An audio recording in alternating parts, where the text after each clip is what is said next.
Naquele tempo, Pedro aproximou-se de Jesus e perguntou: Senhor, quantas vezes devo perdoar se meu irmão pecar contra mim?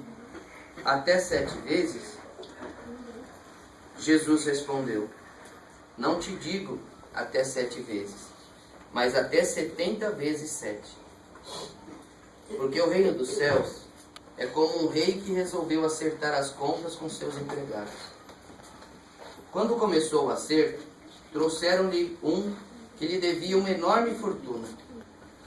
Como o empregado não tivesse com que pagar, o patrão mandou que fosse vendido como escravo, junto com a mulher e os filhos e tudo o que possuía, para que pagasse a dívida.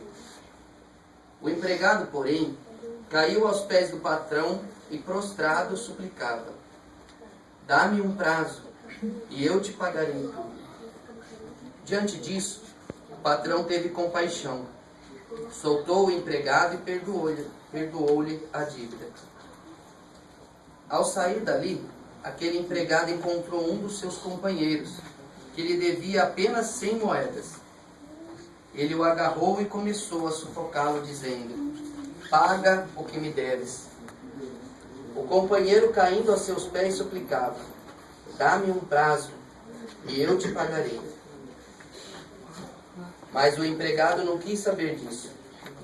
Saiu e mandou jogá-lo na prisão, até que pagasse o que devia. Vendo o que havia acontecido, os outros empregados ficaram muito tristes e procuraram o patrão e lhe contaram tudo. Então o patrão mandou chamá-lo e lhe disse: Empregado perverso, eu te perdoei toda a tua dívida, porque tu me suplicaste. Não devias tu também ter compaixão do teu companheiro, como eu tive compaixão de ti? O patrão indignou-se e mandou entregar aquele empregado aos torturadores, até que pagasse toda a sua dívida. É assim que o meu Pai que está no céu fará convosco, se cada um de vós não perdoar de coração ao seu irmão. Ao terminar esse discurso, Jesus deixou a Galileia e veio para o território da Judeia, além do Jordão. Palavra da salvação. Glória a vós, Senhor. Podemos sentar.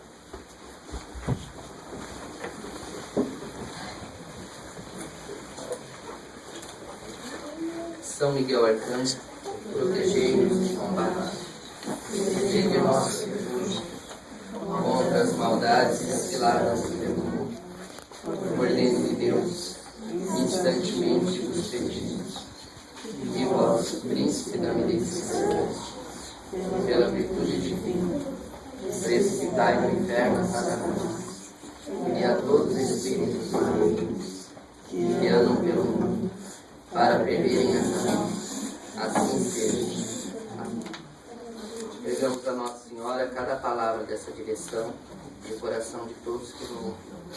Ave Maria, cheia de graça, o Senhor é convosco. Bendita sois vós entre as mulheres, bendito é o fruto do vosso ventre, Jesus. Santa Maria, Mãe de Deus, rogai por nós, pecadores, agora e na hora de nossa morte. Então a liturgia de hoje, neste Evangelho, nos dá um ensinamento muito claro daquilo que Deus espera de nós com respeito à nossa conduta com os outros. Deus não espera de nós menos do que isso que Ele ensinou aqui. Deus espera de nós que perdoemos como queremos ser perdoados. Que a gente tenha isso não só como uma frase que não tem força na nossa vida, mas na verdade isso precisa guiar nosso caminhar. Isso vai fortalecer cada passo da nossa vida, principalmente quando a gente ficar magoado, porque uma das coisas que mais faz as pessoas desistir do caminho de Deus é a mágoa. A mágoa, ela vai abrindo uma fissura, uma brecha para entrar as outras coisas ruins no coração da pessoa. Mas sempre a primeira coisa é a mágoa. No livro de Santa Josefa Menendez foi uma santa muito mística. E ela tinha, de vez em quando, êxtase e caía no chão dentro do convento. E às vezes ela passava 5 dias como morta, sabe, sem nenhum sinal vital, em êxtase mesmo, assim, não batia coração, nada, como se estivesse morta. E num desses êxtases, ela viu o inferno. Ela viu uma reunião de Lúcifer com os outros demônios sobre como destruir as pessoas. Veja bem, eles não estavam vendo como destruir a humanidade como um todo, mas como destruir a vida das pessoas que seguem a Cristo. A preocupação dele não era o resto das pessoas que já não buscam a Cristo. E ela disse que o santo anjo que com ela foi até esse local, disse que numa reunião, Lúcifer cobrava os demônios, sabe, humilhava e brigava e ordenava, e por que fulano está firme ainda, por que você não conseguiu derrubar essa alma, tudo. E aí cada um ia dando sua desculpa e Satanás, não aceitando as desculpas, né, falou, vocês não sabem que para destruir o homem não é preciso grandes tentações, é preciso uma rachadura. Lúcifer fala para os demônios. Fala, é preciso que você abra uma fresta. Só isso que precisa. Depois de lá, toda a potência do inferno nessa fresta. Então a mágoa, ela é essa fresta. A mágoa, quando nós não perdoamos, fazemos mal para nós mesmos, primeiro. Muitas das doenças, até câncer, né? Marisa, que é psicóloga, sabe, né? Até câncer, alguns tipos de câncer são gerados por causa da mágoa, que vai crescendo, que vai tomando conta da gente, né? E numa comunidade, a mágoa, ela faz um estrago muito grande. Ela divide. A mágoa é uma fresta pequena, mas que vai ganhando força com o inferno inteiro batendo ali, e ela vai dividindo. Ela vai dividindo, até criar grupos dentro de uma comunidade. Então tem um grupo que não fala com aquele outro grupo, tem aquele outro grupo do fulano que não se dá muito com esse, né? E dentro de uma mesma comunidade se cria partidos. Ah, não me dou com esse, não me dou com aquele, e nosso grupo é melhor do que aquele outro grupo, né? Mas sempre no início dessa separação, no começo dessa separação, tem ali a mágoa, a falta de perdão. Então no Evangelho Jesus é muito claro, quando ele conta essa parábola, dizendo, e é importante a gente ver que a gente não é mais santo do que este homem que não perdoou dele. Vamos se colocar no lugar dele. Vamos se colocar dentro da história. Nós somos agora esse personagem aqui, da parábola de Jesus. Esse que não quis perdoar, que pegou no pescoço do outro que devia 100 moedas para ele. Então, diante de Deus, recebe um perdão de muitas dívidas impagáveis, né? Que cada um de nós recebemos diante de Deus. Nós se aproximamos da confissão, nós se aproximamos da Eucaristia, se aproximamos de Deus, e Deus perdoa as nossas faltas. E são faltas muito grandes que nunca a gente ia ter como pagar se não fosse o perdão de Deus. E por coisas muito pequenas saímos de lá acusando. Às vezes, a gente vai e confessa um pecado. Só que na nossa cabeça aquele pecado não é só culpa nossa. É culpa nossa, mas do fulano também que me fez pecar. Então, quando eu saio da confissão perdoado, o fulano é meu alvo. Eu saio igual esse aqui, procurando quem devia 100 moedas, né? Sabe, então, eu não estou deixando o fruto da confissão e da misericórdia acontecer em mim de verdade. Então, eu já saio às vezes pecando. Entrando nessa história aqui, a gente pode ver que o homem é humilhado publicamente. Esse homem primeiro que devia para o rei. Ele é humilhado, porque ele chega diante do rei, ele não tem como pagar, e o rei manda então que prenda ele, com a família, que venda ele, com a família toda. Você imagina a humilhação que ele estava passando, né? Só para a gente ver como a gente não é melhor que ele. Ele passa uma humilhação pública na parábola, diante do rei, sendo oferecido para ser vendido com a esposa e com os filhos para pagar uma dívida que ele não conseguiria pagar. Então ele se ajoelha diante do rei. Ele se ajoelha numa atitude de humildade diante de todos, se ajoelha e pede um prazo para pagar. Porque na cabeça dele, ele com um prazo, ele consegue pagar. Né? Porque tem outras pessoas que deviam para ele pequenas quantias. Né? Então, na cabeça dele, a culpa dele passar aquela humilhação é porque se aqueles que devem para ele tivessem pagado, ele estaria ali, ele não estaria humilhado ali. Então ele está muito magoado ali. Ele pede perdão no desespero, mas ele está muito magoado com aqueles que não pagaram ele, porque só passou por essa humilhação porque aqueles não pagaram. Então quando ele sai de lá, ele sai revoltado com aquela humilhação que ele nem presta atenção na misericórdia que veio sobre ele. Ele não presta atenção na graça que ele recebeu do rei, do perdão. Porque na cabeça dele ele está tão magoado que ele não vê a hora de ver aqueles que não pagaram ele, que fizeram que ele passasse por essa humilhação, para cobrá-los. Então ele sai de lá uma fera. E quando ele enxerga aquele ali, um que devia um pouquinho para ele já pega no pescoço. Por que você não me pagou? Se eu tivesse me pagado, eu não tinha passado essa humilhação. Quase que fui vendido com minha família inteira. Você está vendo como ele não é mais ruim que nós? Né? Quase que eu fui vendido com minha esposa, com minhas crianças, porque você não me pagou. Né? E o outro pede a misericórdia. Só que como ele nem prestou atenção na misericórdia que veio sobre ele, ele também não dá a misericórdia. Não porque não tenha recebido, mas porque a mágoa não deixou ele prestar atenção na misericórdia que veio sobre ele. Porque no momento traumático ali da cena que ele está diante do rei, ele está corrido de mágoa. Ele está magoado, porque só passa aquilo ali porque fulano não pagou, o outro não pagou, então ele não teve como pagar, o rei está humilhado ali. Mas na cabeça dele ele tem algo, ele está com um monte de seta apontando para um monte de culpados por ele estar ali. Então na nossa vida às vezes acontece isso. Nós recebemos de Deus o perdão de coisas muito grandes.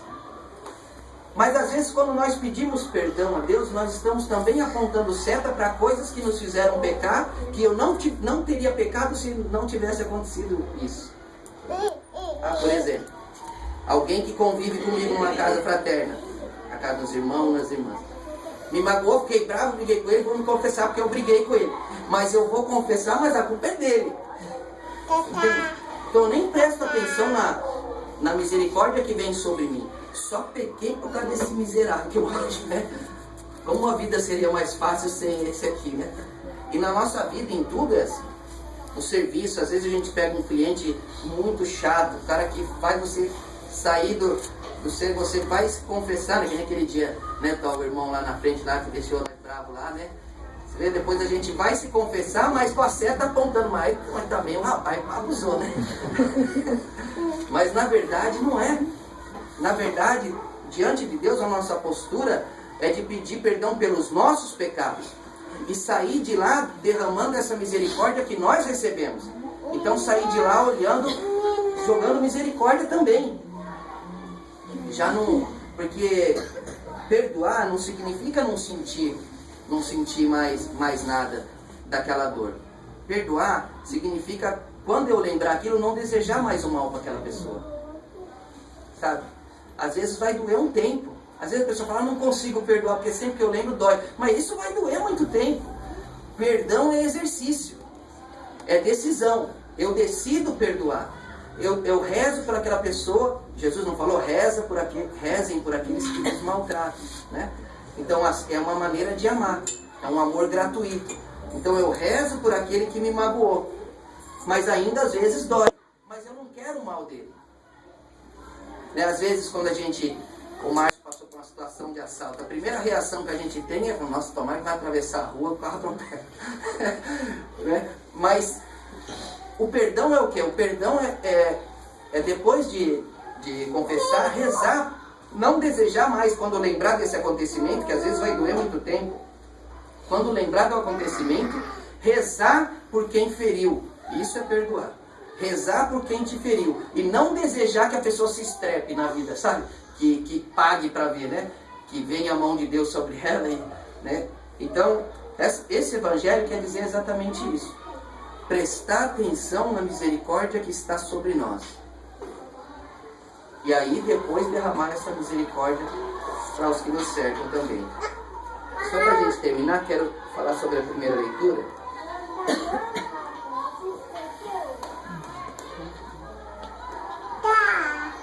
Aqui, Deus diz para Josué.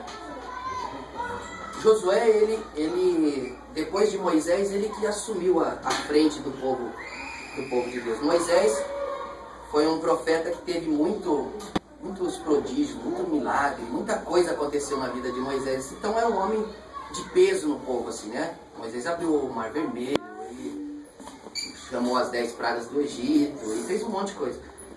E Josué toma a frente do povo e Deus não deixa Josué sem a graça de Estado.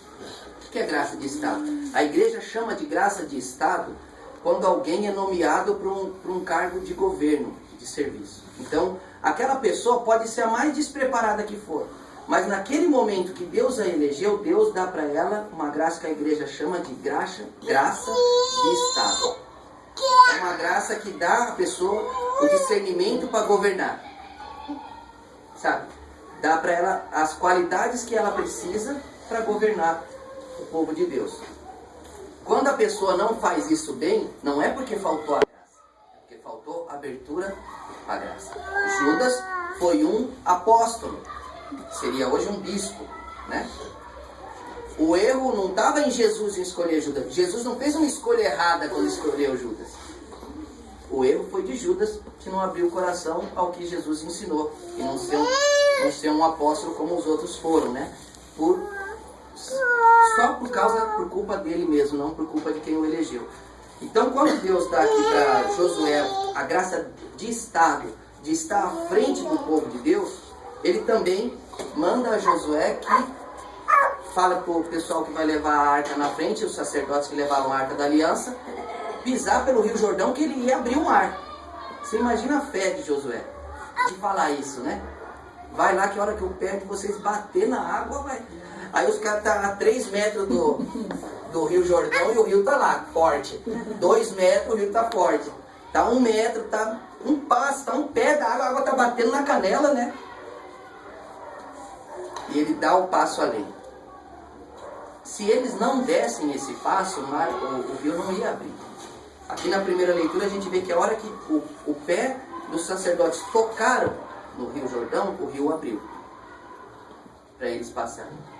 Então, nisso também é a confiança desses sacerdotes e do povo de Deus na graça de Estado recebida por Josué. Isso serve para nós, para nossa comunidade também.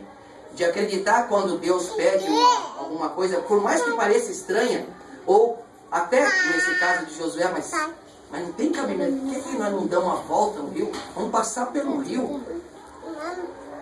E nós vamos chegar perto, o rio não vai abrir, vai ser terrível, né?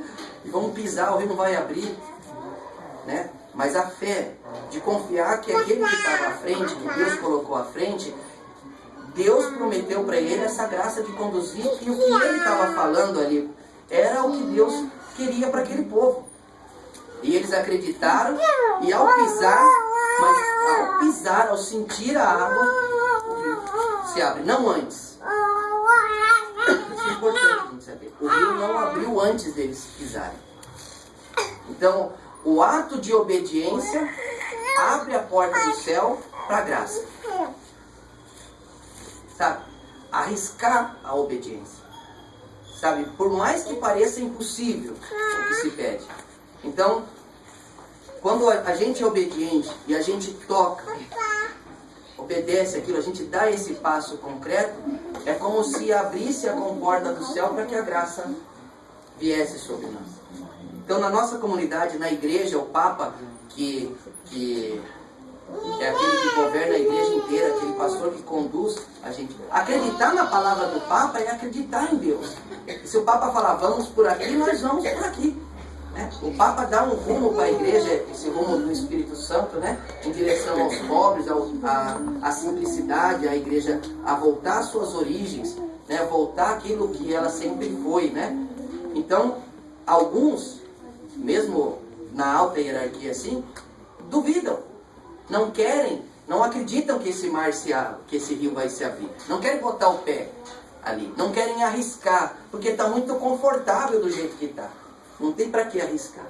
Então, o medo, às vezes, nos faz falhar no dom da obediência. O medo de perder status, o medo de perder conforto, o medo de a coisa ficar um pouco mais difícil, né? Então, o medo, às vezes, o comodismo põe barreira à obediência. E aí não se vê os milagres de Deus mesmo na nossa vida. Então, fica pra gente esses dois recados. O Evangelho da misericórdia, né? A misericórdia que recebemos e a misericórdia que temos que derramar. E a obediência, né? O dom da obediência. Que pelo dom da obediência se concretiza a graça de Deus. A promessa de Deus acontece a partir do momento da obediência colocada em prática. Louvado seja o nosso Senhor Jesus Cristo.